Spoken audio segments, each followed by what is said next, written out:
Janata garage ఇచ్చట అన్ని రిపేర్లు చేయబడును. సో ప్రస్తుతం ఈ సినిమా టాలీవుడ్ రికార్డుల రిపేర్ చేస్తోందండి.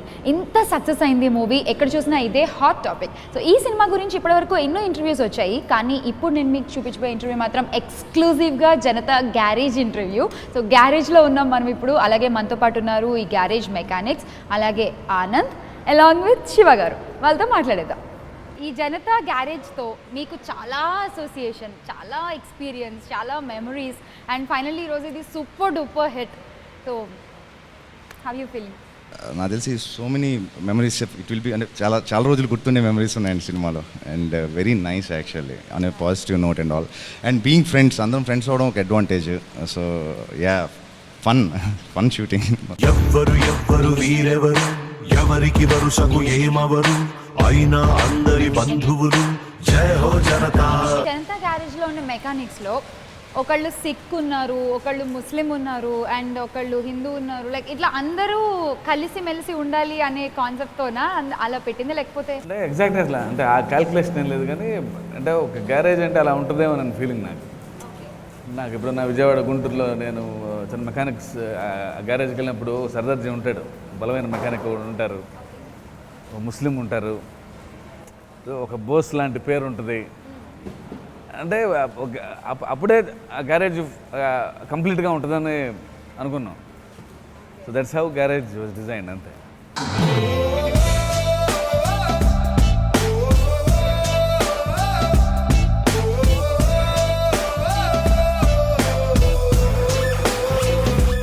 రాజీవ్ గారు, మీరు నేను కొత్త అనుకుంటా గ్యారేజ్కి. వీళ్ళందరూ 60 days 50 days పనిచేశారంట.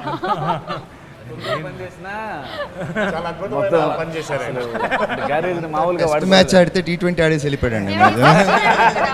ఇక్కడ సచిన్ అందుకే మేము అందరూ టెస్ట్ మ్యాచ్ ఆడితే T20 ఆడేసి వెళ్ళిపోయాడు. సో మీకు ఎలా అనిపిస్తుంది లైవ్లో చూస్తుంటే గ్యారేజ్? లైవ్లో గ్యారేజ్ ఫస్ట్ డే నేను ఇక్కడికి ఆ సీక్వెన్స్ కోసం వచ్చానండి. లోపలికి ఎంటర్ అవ్వగానే ఒక అద్భుతమైన ఏరియాలో చూస్తాం కదా, మొత్తం సెట్ అంతా చూసుకుంటూ ఒక చిన్న ఫీల్డ్లో. పైగా ఈ సెట్లోకి వచ్చే ముందు ఈ హ్యూజ్నెస్, దీంతో పాటు ఇందులో ఉన్న యాక్టర్స్ కూడా దే ఆర్ ఆల్ హ్యూజ్. అంటే ఎవ్రీథింగ్ ఈజ్ హ్యూజ్. మొక్కల దగ్గర నుంచి ఎవ్రీథింగ్, యాక్టర్స్, ఎవ్రీథింగ్, స్క్రిప్ట్ కానీ సన్నివేశం కానీ చాలా హ్యూజ్. ఆ ఆనందం చాలా ఇది. అయితే నేను ఇప్పుడు బాధపడేది ఏంటంటే, వీళ్ళంతా ఇంత అంటున్నారు కదా 2 రోజులని, నేను ఎందుకు చేయలేకపోయినా 56 days ట్రావెలింగ్. ఇప్పుడు వాళ్ళకి అనుబంధం ఉంటుంది కదా, నాకు కూడా ఉంటే బాగుంటుంది అనిపించింది. జిహెచ్ఎంసీలో యూడీసీగా పనిచేస్తున్నాను, కానీ ఈ మధ్య ఓ హాస్పిటల్ పర్మిషన్ కోసం కొందరు ఆఫీస్కి వచ్చారు. ఏమాత్రం సేఫ్టీ మెజర్స్ లేకుండా ఉన్నాయి. రేపు సాయంత్రం కల్లా సంతకం పెట్టకపోతే ఊహించని దారుణం జరుగుద్దని భయపెడుతున్నారు. అనుకోకుండా ఈరోజు కలిసాం. పొరపాటున రేపు ఎల్లుండో కలుసుంటే ఏం జరుగుండేది? సంతకం పెట్టేవాడిని కాదు సార్. రేపు ఉదయం ఆఫీసుకు బయలుదేరిన తర్వాత దారిలో సూసైడ్ చేసుకుని చచ్చిపోయేవాడిని. జనతా గ్యారేజ్ ఇప్పుడు 7. సో ఒక్కరు కాదు 7 అన్నాం, అనుకోకుండా కరెక్ట్గా 7 కదా. కరెక్ట్గా 7 members ఉన్నారు. రైట్. అది ఎలా కుదిరిందో తెలియదు, కానీ మూవీ మొత్తం ఫస్ట్ నుంచి అలా కుదురుతూనే వస్తుంది. ఓకే. అంటే నేను లేనప్పుడు 7 ఎలా అంటే రెహమాన్ గారు ఉన్నారు. ఓకే. అంటే సినిమాలో నా ఫాదర్ ఆయన. రైట్. సో ఆయన 7. అక్కడ 7 అయిపోయింది. తర్వాత ఇప్పుడు రెహమాన్ గారు చనిపోయిన తర్వాత 7 ఎలా అవుతుందంటే అరవింద్ వచ్చాడు. అంటే ప్రత్యేకంగా తను జాయిన్ అయిన సీన్ ఉండకపోవచ్చు, కానీ బట్ ఇంకో రిక్రూట్మెంట్ అనమాట. సో 7 అయ్యారు. తర్వాత కరెక్ట్గా నేను మళ్ళీ వచ్చిన తర్వాత మోహన్ లాల్ గారు రెస్ట్ తీసుకున్నప్పుడు మళ్ళీ 7 అయ్యాం. సో మళ్ళీ ఇప్పుడు ఫైనల్గా అజయ్ చనిపోయిన తర్వాత మళ్ళీ 7 అవ్వాలి. ఎలా 7 అవుతుందంటే మళ్ళీ మోహన్ లాల్ గారు వచ్చి 7 అవుతుంది.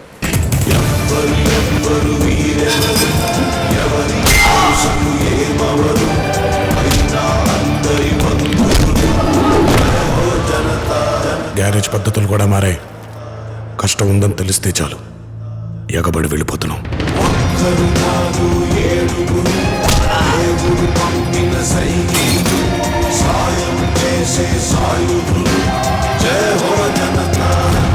జనతా గ్యారేజ్ ఇచ్చట అన్ని రిపేర్లు చేయబడును. సో బెనర్జీ గారు, మీ అసోసియేషన్ విత్ జనతా గ్యారేజ్?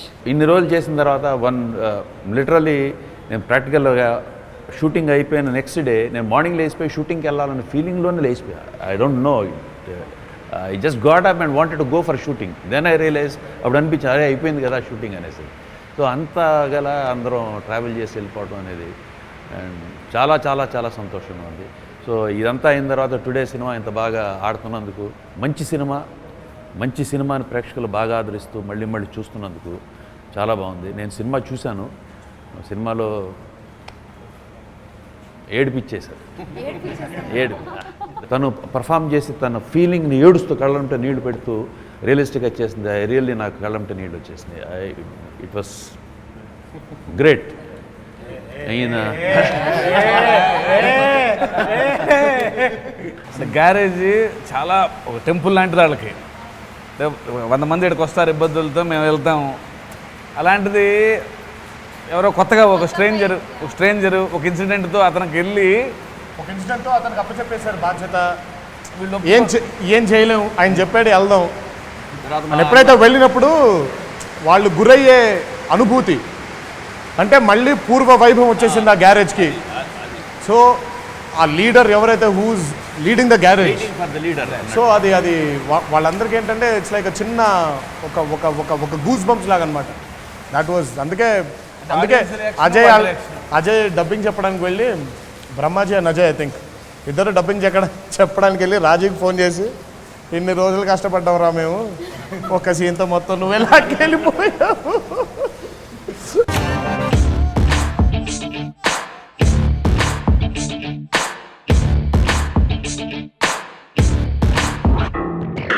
ఎవ్వరు వీరెవరు, ఎవరికి వరుసకు ఏమవరు, అయినా అందరి బంధువులు. జయ హో జనతా. ఒక్కరు కాదు 7 దేవుడు పంపిన సైనికులు, సాయం చేసే సాయుధులు.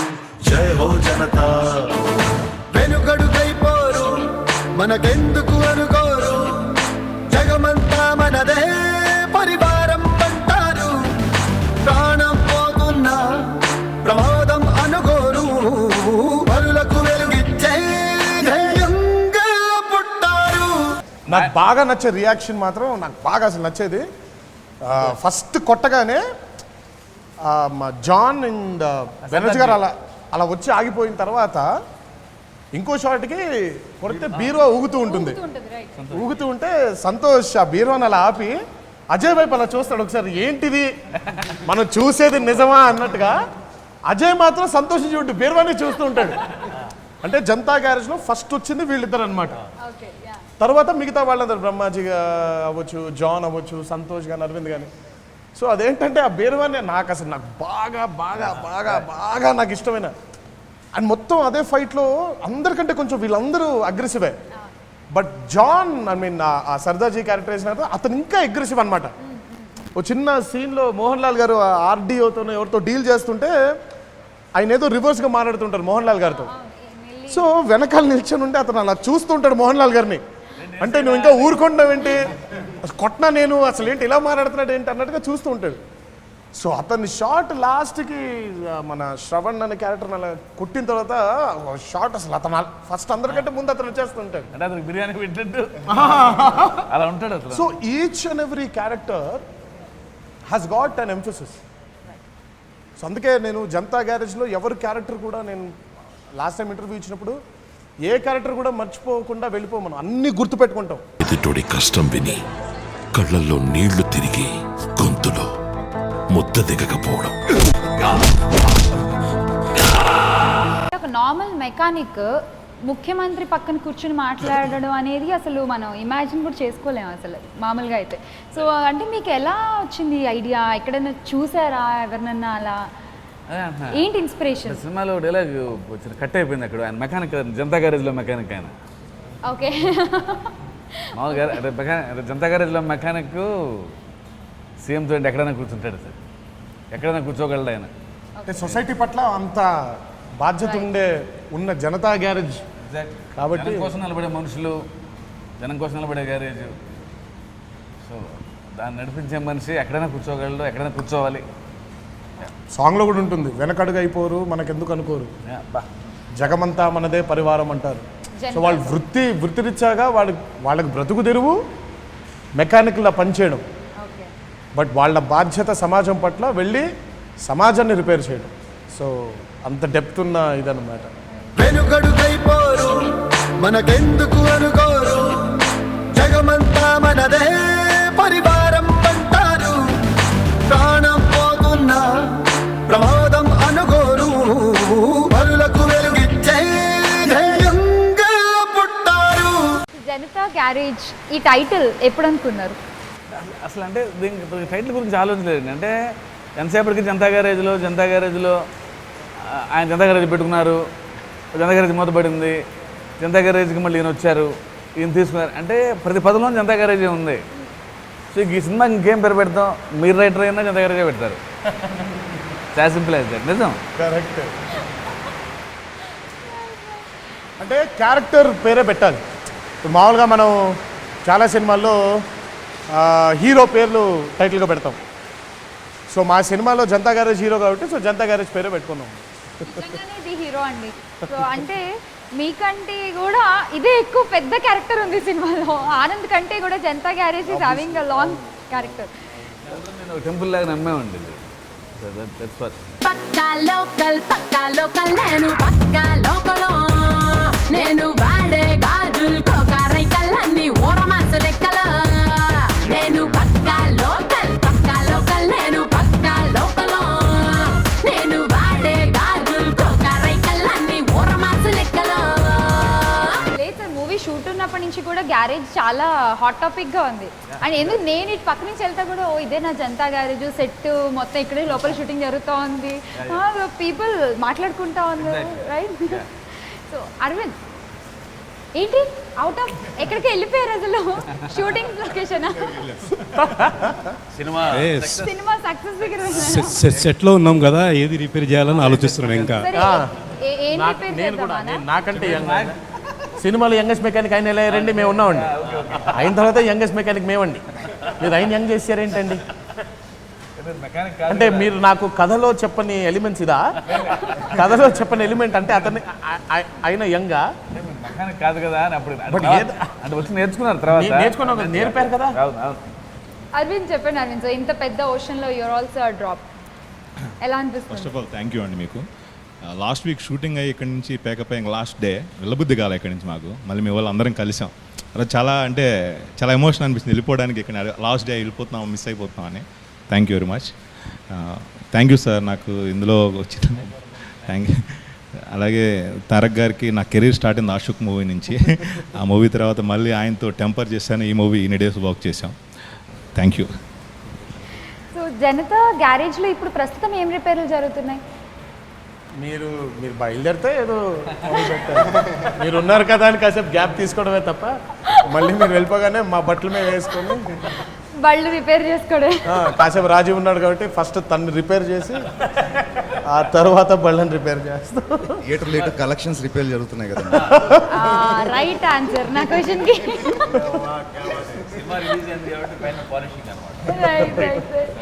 గ్యారేజ్ పద్ధతులు అయితే కొంచెం మారినట్టున్నాయి. అంటే ఇది వరకు కస్టమర్ ఎవరైనా వస్తే వెళ్ళేవాళ్ళు, ఇప్పుడు తెలిస్తే ఎగేసుకుంటూ వెళ్ళిపోతున్నారు.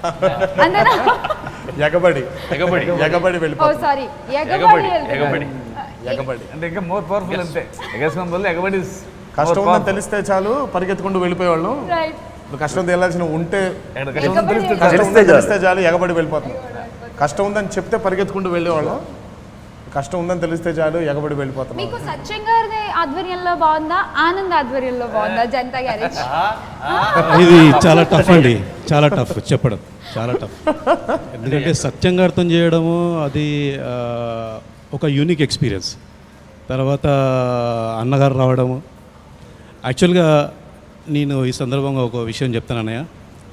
నేను స్కూల్లో ఉన్నప్పుడు మీరు స్కూల్లో ఉన్నప్పుడా? నేను స్కూల్లో ఉన్నాడు ఫ్లాష్ బ్యాక్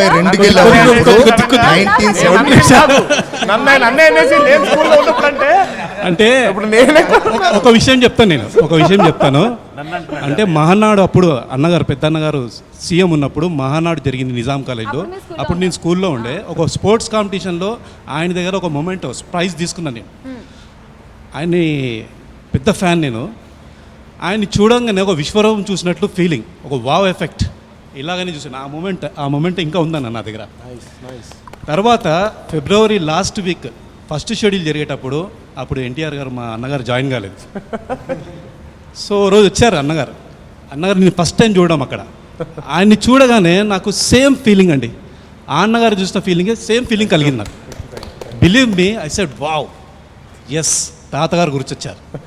ఇప్పుడు ఆయనతోటి మేము వర్క్ చేయడం అంటే it's very very very honour, అదృష్టం అది మాకు.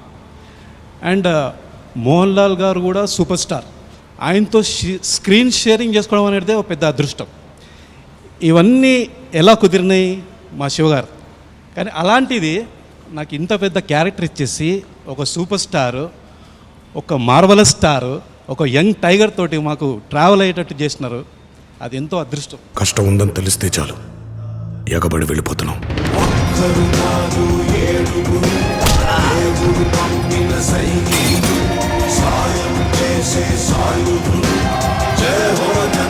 అసలు సంతోష్ ఇంత మాట్లాడతాడా? అసలు ఈయన ఇంత మాట్లాడతాడా? షూటింగ్ అప్పుడు అస్సలు మాట్లాడవు. ఊరికి అలా కూర్చోవడం, అలా చూడడం తప్ప. అరవింద్ అయితే పాపం ఇప్పుడు అలాగే ఉంటున్నాడు ఆయన. శివ గారు అండ్ రాజీవ్ గారు, మీ ఇద్దరికి ఈ క్వశ్చన్. సో ఈ సినిమాలో ఆనంద్ క్యారెక్టర్, జనతా గ్యారేజ్ బాధ్యతలు తీసుకున్న తర్వాత ఆనంద్ క్యారెక్టర్, ఓకే, రియల్ లైఫ్లో ఎన్టీఆర్ గారి క్యారెక్టర్ ఎంత పోలిక ఉంటుంది? ఎందుకంటే మొన్న కూడా మనం చూసాం, ఒక చిన్న పాపకి ఏదో సాయం కావాలంటే పరిగెత్తుని వెళ్ళిపోయి చేసేసి. నేను దీనికి ఎగ్జాంపుల్ చెప్పగలుగుతాను. నేను లాంగ్ వే బ్యాక్, అంటే దాదాపుగా 7-8 ఏళ్ళు 10 ఏళ్ళు దాటి ఉంటుంది. పేర్లు చెప్పను, మెన్షన్ చేయను. నేను మా అసోసియేషన్ మెట్లెక్కుతూ ఒకళ్ళు ఎవరో ఉన్నారు, అది భావ్యం కాదు కాబట్టి కింద ఒక ఆయన మెట్ల మీద కూర్చోన్నాడు. నాకు అటెండర్ వచ్చి భయ్యా ఇలా ఉన్నారు ఇదంటే, సరే నా వైపు నుంచి నాకు తెలిసిన ఫ్రెండ్ సర్కిల్లో ఇన్స్టెంట్గా ఫోన్ చేసి తరక్ ఇలా అని ఆల్రెడీ చేసేస్తున్నాం, ఆల్రెడీ అప్పటికే అయిపోయింది. అండ్ ఇంటి దగ్గర కూడా ఈ మెహదీపట్నం ఇంటి దగ్గర బండి రోజు మన ఈ మొక్కజొన్న బుట్ట కాల్చేవాళ్ళు, అతను కూడా అప్పుడెప్పుడు లాంగ్ బ్యాక్, ఇది 10 ఏళ్ల క్రితం 11-12 ఏళ్ల క్రితం సంగతి. అప్పుడు కూడా వెంటనే హెల్పింగ్ హ్యాండ్ అయితే he has that nature, he has that attitude of giving hand to someone. అంటే నాతో పాటు రా, ట్రావెల్ చేయి అనే ఆ నేచర్ ఉంది. సో హీస్ 100% దాని, అందుకే లేకపోతే అంత ఈజీగా ఎమోషన్ పోర్ట్రే చేయలేడు కదండి. ఎందుకంటే ఇప్పుడు ఎక్కడైనా ఒక పాత్ర చేయాలంటే ఎక్కడో చోట లైన్ కలవాలి. అంత మంచిగా ఆయన ఫీల్తో చెప్తుంటారు మధ్యలో. అంటే ఏం లేదు, డ్యామ్లకి అప్పుడప్పుడు చెక్ అలా చెప్తుంటాడు.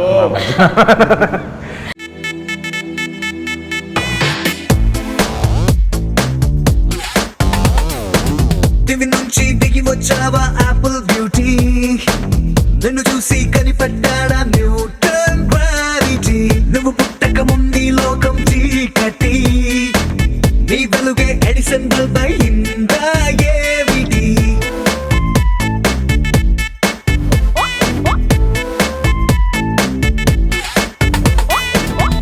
అండ్ అజయ్ యాజ్ అన్ యాక్టర్గా I'm a fan of Ajay. నేను ఇప్పుడు చెప్పరా, అంటే వెరీ న్యాచురల్ యాక్టర్ నాకు. అది అంటే ఎంతవరకు చేయాలో అది తెలుసు అజయ్కి. చిన్న డౌట్ వచ్చి అడుగుతాడు, సార్ ఇంకేమన్నా అని. పర్ఫెక్ట్గా ఉంటుంది నాకు. అంటే I love to watch Ajay performing. Actually ఆయన వచ్చి వెళ్తారు చిన్న గ్యారేజ్కి ఫస్ట్లో ఒక సీన్లో. అవి వచ్చినప్పుడు అంటే ఎక్కువ చెప్పలే, అంటే ఆయన వస్తారు కానీ మనకి పనులు చేయట్లేదు అని పంపించేయాలి అజయ్ అని చెప్పాను. బట్ అందులో ఎంత ఉందంటే డెప్త్, బట్ అతను తెలియాలి క్యారెక్టరు. అంటే నేను అంటే వాళ్ళకి ఇష్టం లేదు పంపడం, అంటే వాళ్ళు రెడీగా ఉంటారు ఎవరైనా వస్తే దూకేద్దామని. బట్ వాళ్ళకి ఇష్టం లేకపోయినా సరే అన్న కోసం, సత్యం అన్న కోసం పంపించేయాలి, మనం చేయట్లేదు, ఆయన ఆరోగ్యం బాగుంటలేదని. సో ఆ బాధ సెటిల్డ్గా చెప్పాలి, ఇది చేయట్లేదండి అని. ద వే ఈ పెర్ఫార్మెన్స్ మీరు చూస్తే, అదే మీరు అనుకున్న పని ఏం చేయట్లేదండి, ఇక్కడ బళ్ళు మాత్రమే రిపేర్ చేస్తామని. ఆసమ్ యాక్టింగ్ అది అజయ్ది. అంటే నేను నమ్మినందుకు అజయ్, అంటే నాకు తెలుసు అజయ్ అంటే ఎంత natural actor, classic actor. Ajay అందుకే మా బోస్ అజయ్. ఇక మా వికాస్ గురించి చెప్పాల్సిన పని లేదనుకోండి. వికాస్ అంటే రాజీవ్ గారు, రాజీవ్ అంటే వికాస్ గారు, ఆబ్వియస్లీ. అందులో అదే నిజం. అవునా? సో నువ్వు మంచి యాక్టర్ అంటావు అంతేగా? ఆ విషయంలో నేను ఎంతో కంపారిజన్లోకి రాను. సరే, నెక్స్ట్ టైం ఎప్పుడైనా చూసి ఓ పోటీ పెడదాం మా ఇద్దరు మధ్య. డైలాగ్ పోటీ. అమ్మో, అది మాత్రం నేను సిన్సియర్గా ఒప్పుకుంటాను. నేను పొరపాటున కూడా ఆ విషయంలోకి రాను నీ దగ్గరికి. That's impossible. అంటే అది వాస్తవం. But seriously I will agree to it. నాకు రాజీవ్ కంటే బెటర్ వికాస్ నేను చూడలేను కూడా. అజయ్ కంటే బెటర్ బోస్, బెనర్జీ గారి కంటే బెటర్ సైదులు, అరవింద్ గారు అవ్వచ్చు, అయినా బెనర్జీ, బ్రహ్మాజీ. అంటే దే ఆర్ ఇర్రిప్లేసిబుల్ మెకానిక్స్ అనమాట. సో జనతా గ్యారేజ్కి లీడర్స్ వస్తారు వెళ్తారు. అది మోహన్ లాల్ గారు, తర్వాత నేను, తర్వాత నెక్స్ట్ ఏదైనా ఎప్పుడైనా సీక్వెల్ చేసినప్పుడు ఇంకెవరో అవ్వచ్చు. బట్ ఈ మెకానిక్లు మాత్రం అలా ఉండాలి. మెకానిక్లు అలా ఉంటారు. అంటే దాదాపు 90 ఏళ్ళు వచ్చినా కూడా సైదులు ఇంకా రాడ్ పట్టుకొని వెళ్తారు బయటికి. సమాజం పట్ల అలా.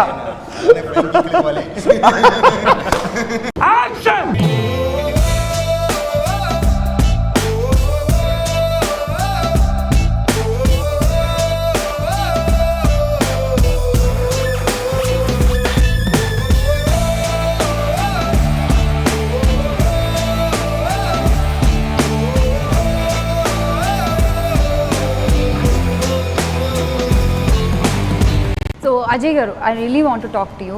ఇంత మంచి క్యారెక్టర్ మీ ముందు సినిమాల్లో ఎక్కడ మీకు ఇలాంటి దొరకలేదు అసలు, మీరు హీరోగా చేసినా కూడా. సో చాలా చాలా బాగా చేశారు సార్ చెప్పినట్టు ఇందాక. సో మీకు ఎలా అనిపిస్తుంది ఇంత మంచి క్యారెక్టర్? సో ఇంత పెద్ద కథలో ఇంతమంది యాక్టర్స్ ఉన్న కంటెంట్ ఉన్న దాంట్లో ఎక్కడో పాయింట్లో బోస్ అనే క్యారెక్టర్ కథ కొంచెం మూవ్ చేసింది. See that something I'm lucky enough. ఆ క్యారెక్టర్ శివ గారు నాకు ఇవ్వడం అనేది లక్కీ ఎనఫ్. అండ్ అంటే చెప్పచ్చా సార్ లాస్ట్ అంత మాట్లాడచ్చు. ప్లస్ అంటే ఇది రీజన్ అవ్వాలి. క్లైమాక్స్లో ఏదైతే ఉందో వెళ్ళి జనతా గ్యారేజ్ మోహన్ లాల్ గారు వెళ్ళి కానీ ఆనంద్ అనే క్యారెక్టర్ వెళ్ళి కానీ చంపేయాలి కొడుకునని దానికి this should be very strong reason. So అలాంటిది ఈ క్యారెక్టర్ అంత ట్రావెల్ అయ్యి అంత శివగారు అంత గట్టిగా రిజిస్టర్ చేశారు కాబట్టే సో ఆ మూడు వచ్చింది క్లైమాక్స్లో. ఎస్, కొడుకును కూడా చంపేయచ్చు అనేది. అండ్ ఇంకా యాక్చువల్గా శివగారు అన్నా కానీ నేను శివగారిని బాగా చాలా క్వశ్చన్లు అడిగానండి షూటింగ్ అప్పుడు. ఇదేంటండి అదేంటండి అప్పుడప్పుడు. నేను ఎప్పుడు చేయలేదు కాబట్టి I have my own doubts. అంటే ఎలా ఉంటుందో ఏంటో. రాజీవ్ అన్న అడిగాను, ఇలా డెత్ ఉందండి, ఇలా ఇది అంటే నువ్వు షోల్డర్ పైకి పెడతావు, కింద పెట్టమన్నాడు. షోల్డర్ ఓకేనే, నేను షోల్డర్ లేపనైతే ఇలా వెళ్తానంట నేను కొంచెం అది కొంచెం. So I was nervous doing it. అంటే నాకు జడ్జ్మెంట్ లేదు, నేను ఎలా చేయగలను ఏంటనే లేదు. బట్ శివగారు చూడంగానే బాగుందనగానే that's only say that's a confidence. కానీ ఈరోజు నాకు అంటే ఒక 15-16 ఇయర్స్ అయిందండి వచ్చి. మా చుట్టాలు ఎప్పుడన్నా అంటే ఏదో ఎంతో బాగుంటే తప్పితే ఫోన్ రాదు నాకు. మొత్తం నా చుట్టాలందరూ ఫోన్ చేసి చాలా మంచి క్యారెక్టర్ చేసేవారో, ఇలాంటి క్యారెక్టర్లు చేసి ఫర్దర్గా అన్నారు. So that's a very big thing personally. అంటే బయట ఫ్రెండ్స్ అంటాం వేరు, వీళ్ళందరూ అంటాం వేరు. ఎప్పుడో అంటే వాళ్ళకి నచ్చితే కానీ కాల్ చేయరు. అలాంటి వాళ్ళు కాల్ చేసి చెప్తున్నారంటే I'm so happy for this. Thank you Shiva గారు ఫర్ ద రోల్. అండ్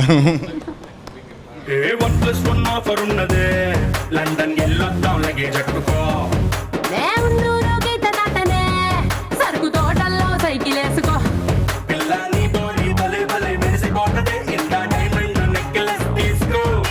వజ్రానికి నా ఒంటికి వరుస కుదరదే, తెచ్చి తిరణాల పూసల దండేసుకో.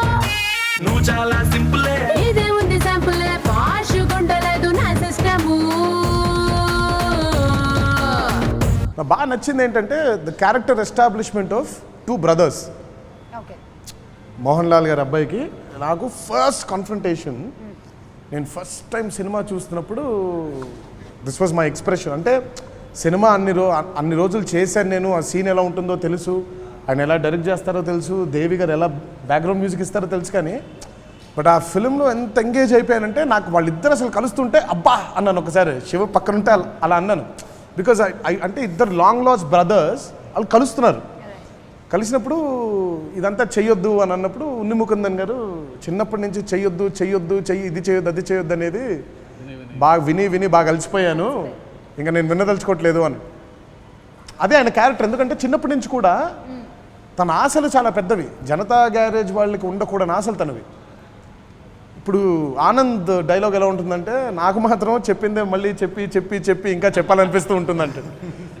So one of the best dialogues in that scene. అంటే నాకు చెప్పడం ఇష్టం లేదు అని ఒక క్యారెక్టర్ అంటుంది, నాకు మాత్రం చెప్పిందే మళ్ళీ చెప్తే ఇంకా చెప్పాలనిపిస్తూ ఉంటుంది అని.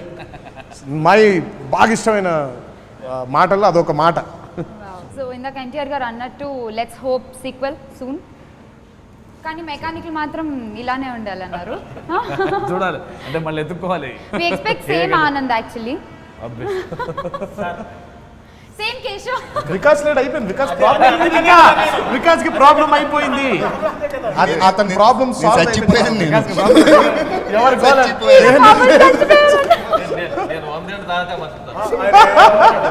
మనం మాట్లాడచ్చు.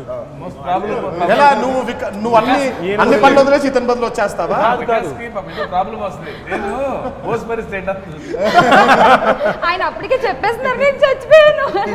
చూద్దాం. సార్ నేను మళ్ళీ గుండు చేసుకోవాల్సి వస్తుంది sir. So once again, congratulations to the whole team of Janata Garage.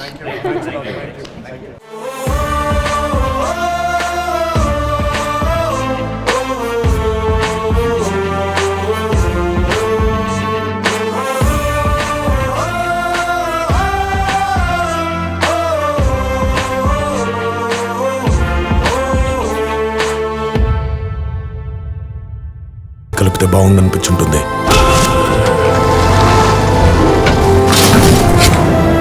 మీ గురించి చాలా విన్నాను సార్, మంచిగానే. కానీ మీ అబ్బాయిలు అది కనిపించలేదు. ఆయన ఒక అద్భుతమైన మాట చెప్పాడు, మొక్కలతో పాటు మనుషుల్ని కూడా కాపాడితే భూమి ఇంకా